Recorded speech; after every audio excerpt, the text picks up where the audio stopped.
Hanoï, le carrefour de l'ancienne rue Paul Bert et du Petit Lac, à l'heure de la sortie d'usine. Pas une seule voiture, mais beaucoup de vélos sur lesquels se déplace lentement, machinalement la foule des travailleurs, dans une régularité impressionnante.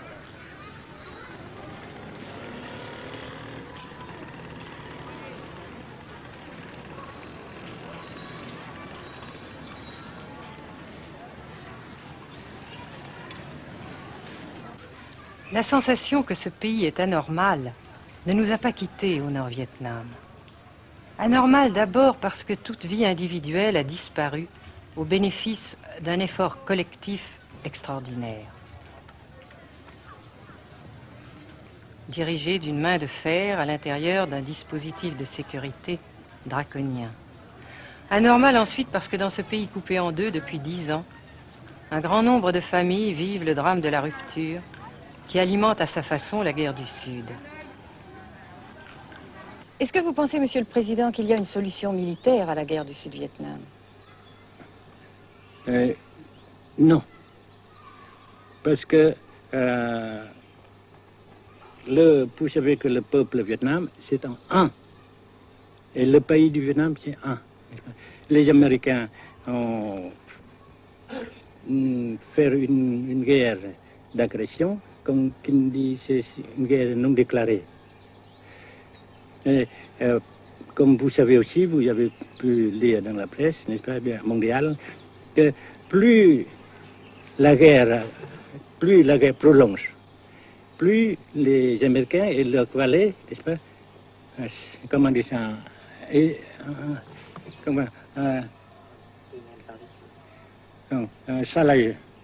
s'enliser, hein? Et plus ils supportent des échecs, comme vous savez récemment, n'est-ce pas?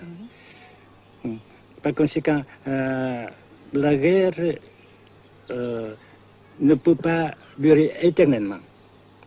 Et je suis très heureux que les politiciens haut placés français ont reconnu cela. Vous pensez que le général de Gaulle pourrait en quelque sorte, à un certain moment, arbitrer le conflit? Arbitrer, qu'est-ce que vous comprenez par le mot arbitraire? Nous ne sommes pas des équipes de football. Hein? Mais au-delà des accords de Genève, si je ne me trompe, une idée du général de Gaulle est la neutralisation de tout le sud-est asiatique. Est-ce que c'est une idée qui vous semble intéressante? Comme j'ai déjà dit quelquefois, c'est une idée intéressante. Mais ça dépend encore une fois de la volonté de ces peuples et la manière comment on procède à réaliser. C'est une grande question, n'est-ce pas? Et je ne peux pas dire que je suis d'accord. Et je ne dis pas que je ne suis pas d'accord, n'est-ce pas? Mais parce que vous dites, par exemple, vous dites fleurs. Fleurs, il y a beaucoup de sortes de fleurs. Il y a des roses, il y a des blanches, des rouges, etc. Et il y a qui sont bons et d'autres qui ne sont pas bons. Mais on dit fleurs.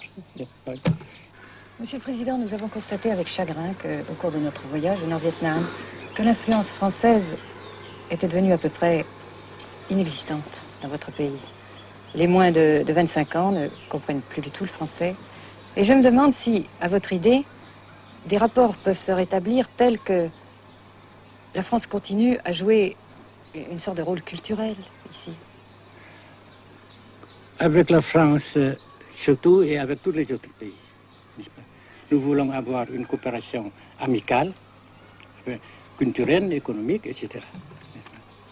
Mais je suis sûr que vous ne voulez pas avoir, n'est-ce pas, que la France ait l'influence qu'elle avait avant. C'est une autre chose. Naturellement, c'est une autre époque. Mais coopération culturelle, économique, qu'est-ce qu'il y a encore, sportive par exemple, oui. etc., n'est-ce pas, nous le désirons. Si la guerre se cristallise au sud et se poursuit encore pendant quelques années, pensez-vous que l'avenir économique du Nord-Vietnam soit viable? Je suis sûr que c'est non seulement viable, mais ça progresse. Parce que vous avez vu vous-même, vous avez constaté vous-même qu'ici, nous travaillons beaucoup, notre peuple travaille beaucoup, avec abnégation, n'est-ce pas, et avec dévouement, avec enthousiasme. Et d'un côté, nous travaillons pour, comment dirais-je, pour, principalement, n'est-ce pas, de nos propres forces, de nos propres... Et aussi, nous avons, n'est-ce pas, l'aide fraternelle des pays socialistes, n'est-ce pas. Alors, nous, jusqu'ici et après cela, n'est-ce pas, nous avons déjà réalisé des progrès. Pas très grand comme nous voulons, mais nous avons réalisé des progrès. Et dans l'avenir, nous progressons de même. Mais vous mentionnez là l'aide des pays socialistes. Est-ce que cette aide ne s'est pas trouvée légèrement compromise à la suite du conflit idéologique entre la Russie et la Chine?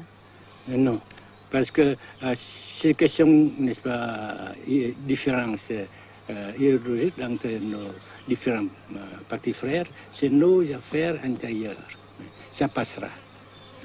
Et l'unité, ça se fera. Mais l'aide fraternelle continue et continuera. Et c'est très précieux pour nous.